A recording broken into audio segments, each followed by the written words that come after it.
We're going to be cooking a really unique type of pasta today with rabbit. I love rabbit. I'm a big fan of rabbit. Yeah, I like it too. Nice, lean, meat, tasty. We're using San Remo Casarecce pasta, just. Beautiful. Putting some truffle at the end with it also. Wow, this is a pasta dish for a celebration. Definitely. Maybe a birthday, an engagement or Christmas.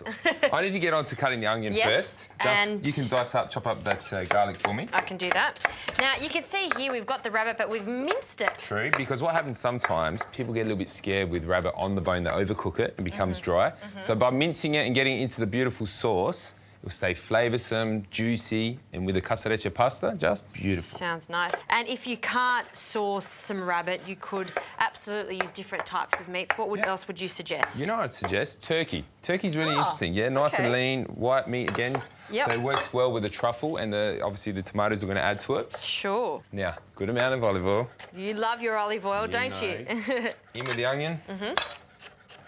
Now, we've got some olives. Now, these aren't any ordinary olives. They're Sicilian green olives, OK, in particular. So take your time when you look around in the supermarket. They're nice and fleshy, got really good meat on it. And they're not salty at all, are they? No. They're not too salty. And get them with the stone in. Yeah, definitely. They're always going to taste better than if they've been pitted. 100%. And I've just taken the liberty to start dicing the celery. Is that going in now? Yeah, definitely. All right. So in it goes. And the garlic? And the garlic as well. Now, if you wanted, you could add some thyme or sage. Works really well with rabbit. Yeah, absolutely. But I like it nice and simple. The green olives, the onion, the garlic. OK. A little bit of salt just to help cook down the onion and the celery.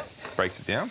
And now this part is always important when you're making a ragu or any type of stew. Cook the onions and the celery together for a while just to get all those flavours going and mingling together, if you like. True. And be patient and look at it and make sure you don't burn it. And look what's happened. The celery has basically absorbed all that olive oil. Yep. So I'm going to add a splash more because the rabbit is nice and lean, yeah? It doesn't have too much fat on it.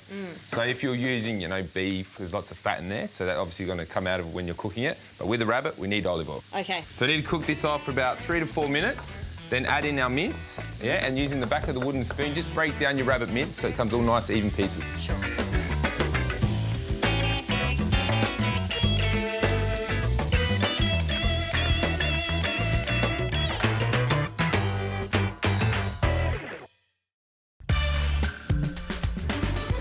Just the rabbit's looking nicely cooked there. Now I need to add some white wine. Why white wine? Tomatoes, red wine? Good one. No, it's obviously white meat there, so the rabbit being white. Yep. In with the white wine is what works well. For me, I never add red wine with white flesh meat.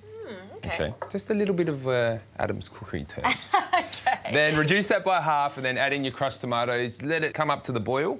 Place a lid on it, simmer it for about half an hour, and then we cook our beautiful San Remo Casarecce in salted boiling water for about 6 to 8 minutes. Fabulous.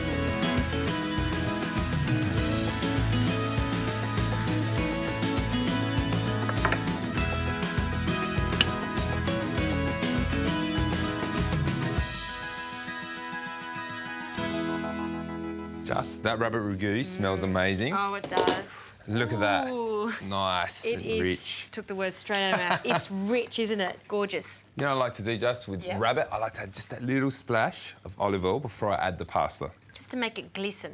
Exactly right. I'll get you to chop up the parsley for me. Now, just roughly, not too fine. Casarecce is cooked al dente. Oh, look at that. Ooh. I like this style of pasta because it's got those little nooks and crannies in it, so all that sauce can go in there. Traditionally, with ragus, casarecce is perfect, and also with pasta bakes is good, yeah? Oh, right. Placing it in the oven, pasta forno, perfect. Okay. In with the I've parsley. just roughly chopped it. Too much? No, good. No. Definitely. And then I'm going to do a little flick. Oh, just to get all that sauce and pasta combined together. Now I'm happy. Just by tossing it like that, you can see the pasta changes. Every little bit is coated in this sauce. That's the way. Now, to finish, some truffle. I like the little plate that you've chosen, the little rabbit plate. Thought you wouldn't pick up on that, but yeah. Nice little rabbit for our rabbit pasta. Rabbit should be more popular because the flavour of it is just incredible. It is. It's really nice, not too fatty, full of flavour. Some truffle. Now, it's quite expensive. OK, you can look for some truffle oil that's been infused, obviously, with the truffle or truffle paste. Or if you're lucky enough, because we're using pecorino, which is the sheep's milk cheese from Italy, sometimes I get my hands on some truffle pecorino, which is just amazing. Beautiful. All right, done. Now, don't forget the pecorino to finish. Always a little bit of pecorino. Very And just nice. a small amount. Yeah, perfect. Shall we taste this? I thought you'd never ask. Oh, here we go. And look at those olives. The Sicilian green olives still hold their shape together, nice and plump. I'm waiting. I got a bit greedy, you see. I took a really big mouthful, but it was worth it. It is delicious. It's a rustic dish, and whether or not you can get rabbit, you can still do this dish. The flavours are incredible, especially with a little bit of that truffle on top, pecorino, and the olives are fantastic in that. Don't forget the San Remo Casarecce pasta dust. How could I forget?